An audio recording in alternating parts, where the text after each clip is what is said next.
Opportunity to appear here today. My name is Luke Harford. I am the president of Beer Canada, a national voice for beer. I appreciate being able to come here and explain the beer industry's concerns with Part 3 of Bill C-74. Beer Canada has 50 plus Canadian beer companies as members. Some are large, some medium in size, and many are small. And together they account for 90% of the beer manufactured in Canada and cover all 10 provinces and one territory. Part 3 of Bill C-74, the Budget Implementation Act, proposes to amend the Excise Act 2001 to introduce an excise duty framework on cannabis products. The federal government has structured the excise duty framework on cannabis to coordinate with the provinces and keep taxes on cannabis products low. The government aims to keep the tax on cannabis low, to keep prices low, and encourage sales through legal market channels. Bill C-74 proposes a flat 25-cent excise duty per gram of cannabis product as the federal portion, with plans to later introduce a 75-cent per gram portion that will go to the province or territory.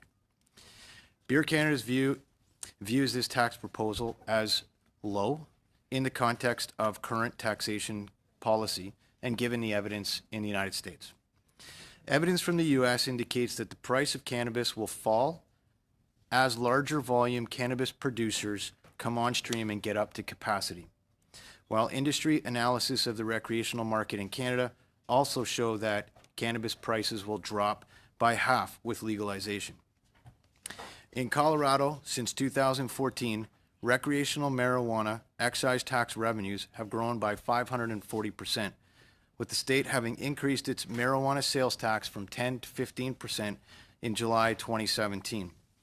In Washington state, where recreational marijuana is subject to a 37% state excise tax, sales grew by over $1 billion in the last 2 years, with state excise revenues increasing from $65 million in 2015 to $314 million in 2017. Canadian marijuana taxation levels should not be driven solely by an exaggerated concern about pricing too high to cannibalize the illegal marijuana market. Convenience, product knowledge, quality assurance, and personal safety will drive sales through the legal channel even at higher tax loads.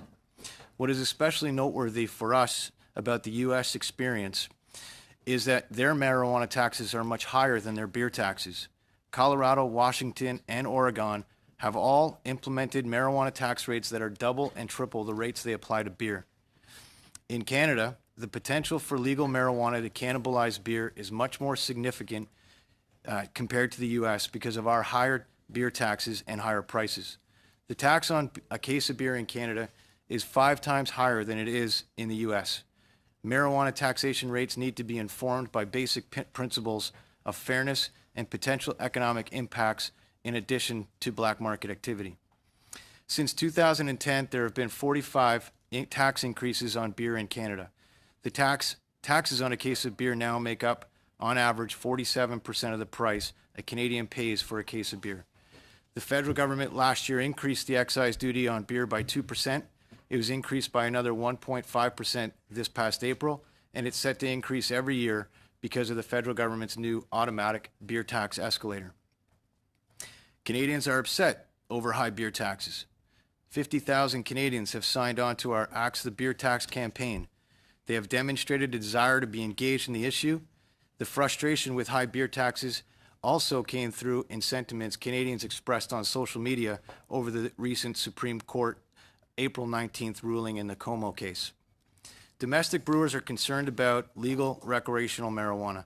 It is going to have a negative impact on beer sales, which on a per capita basis have already declined by 10% in the last 10 years. The implication is clear. Low cannabis taxes will increase cannabis sales, while high beer taxes will decrease beer sales, leaving the government on balance with less revenue. We are left asking ourselves, is it worth investing in the Canadian brewing industry today? In the United States, not only are taxes on cannabis higher than beer taxes, but the U.S. government recently rolled back federal excise taxes on beer to help American brewers grow and compete.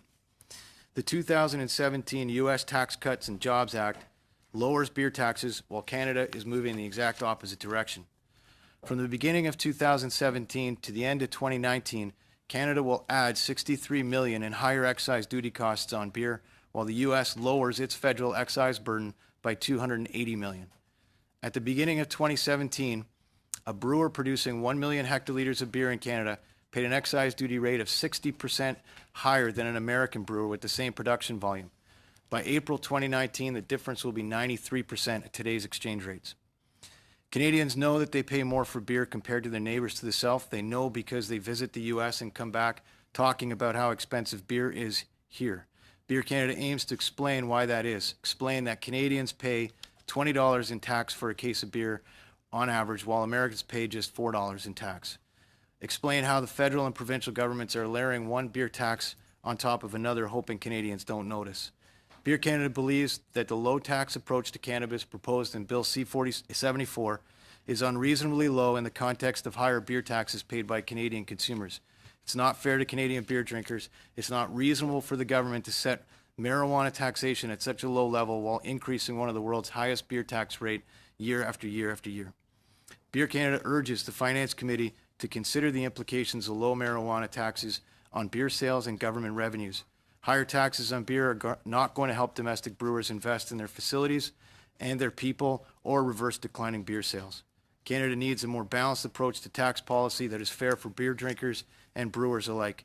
We request that future increases to the federal beer excise tax be eliminated and the government consider a higher tax rate for marijuana products that is more consistent with its approach on competitive products.